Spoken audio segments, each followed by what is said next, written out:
Hello, Council and Budget Committee. I am Mary Bridget Smith, the City Attorney for the City of Springfield. I am here today to give a presentation on legal services for the City of Springfield, and I look forward to sharing information about our department with you.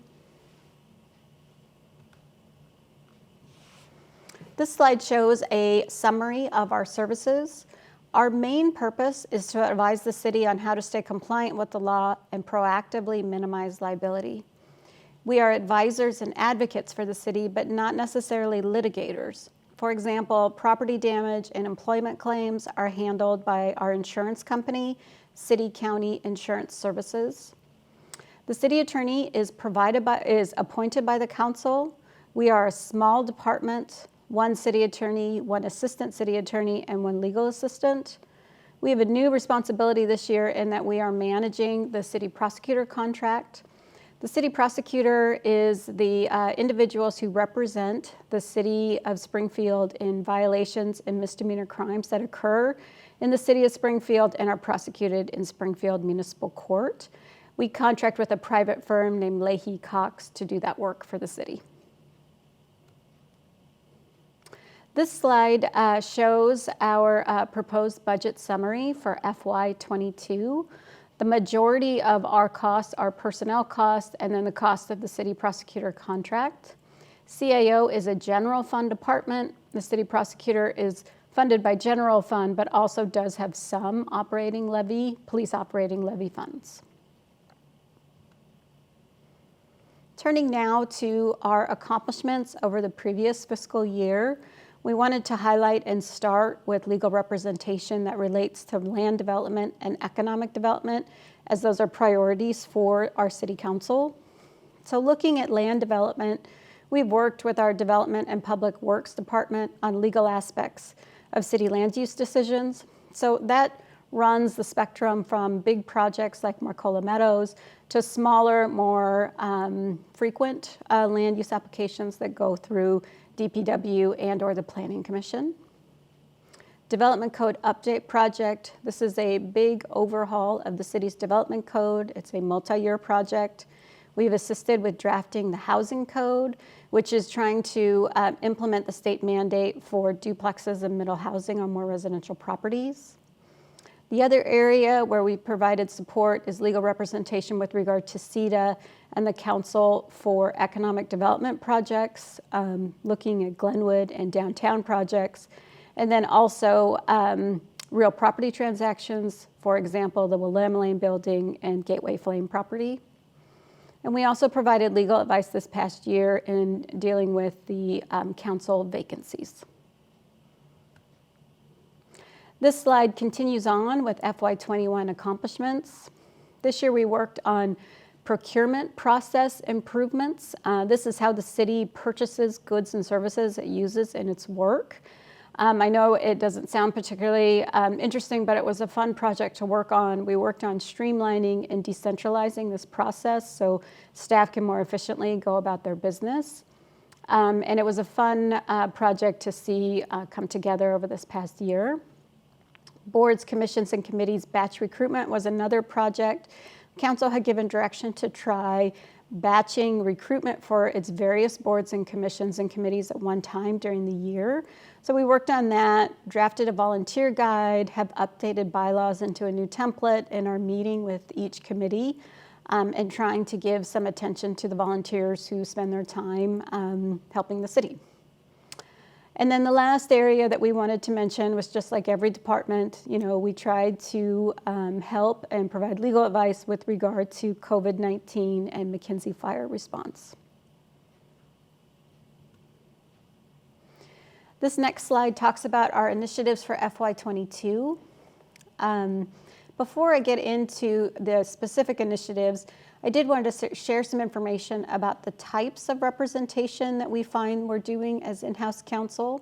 As you know, we came on board halfway through 2018 and are finding now that the types of representation we do sort of falls into three categories.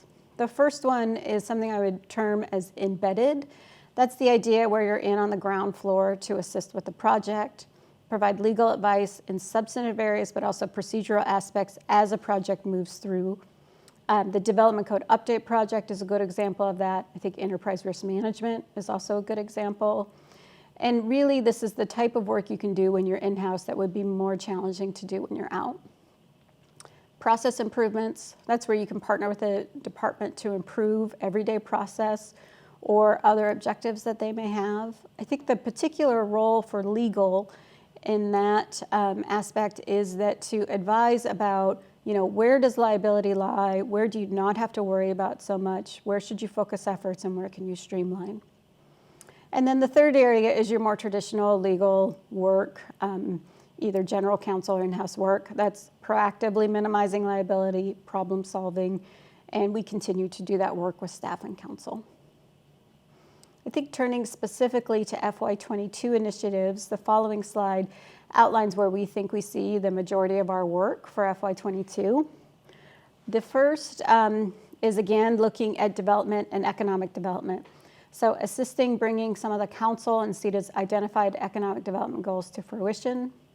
Development Code Update project will continue on in FY22.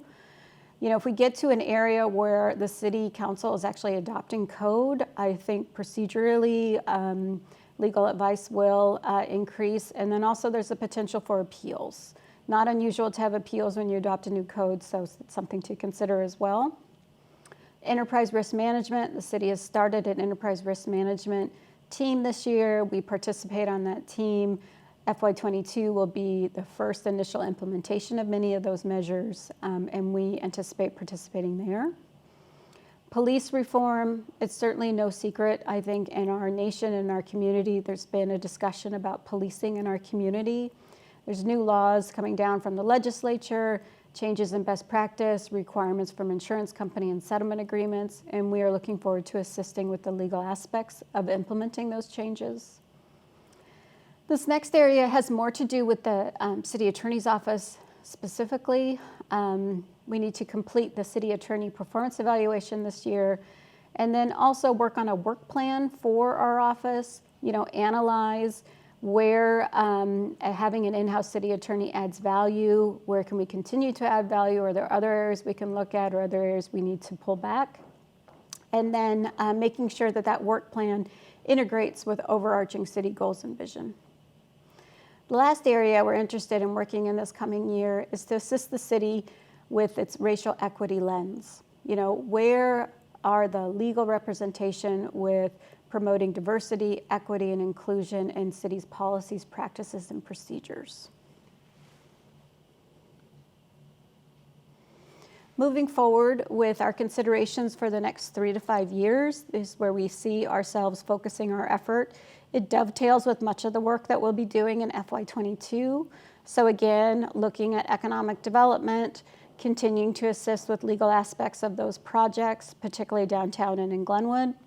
Housing, advising and participating in the city efforts to increase housing supply, helping folks that are unhoused, and then just the housing strategy and housing continuum. Enterprise risk management, after that initial implementation year, continuing to work on that project and that process for the city and further refine it. Police reform, understanding that meaningful change is going to take more than one fiscal year and continuing to do work there with policy changes and updates. Efficient city services, continuing to assist the different departments in streamlining how they do their work. I think also looking at how we provide services to the public in general. I think probably part of the lessons that we have learned from COVID-19 and changes in technology is that it's likely we may change how we interact with the public, how we provide services. What does that mean for the council? What does that mean for staff? And what are the legal implications of that? And then finally, racial equity lens, continuing that work, understanding that that's not just a short-term goal, but a long standing practice to move those efforts forward for the city. This is my last slide. It contains our contact information. Please feel free to contact me if you have any questions about the budget for legal services, or you can submit questions to finance. I will be attending all of the budget meetings and look forward to hearing your discussion and answering any questions that you may have. Thank you.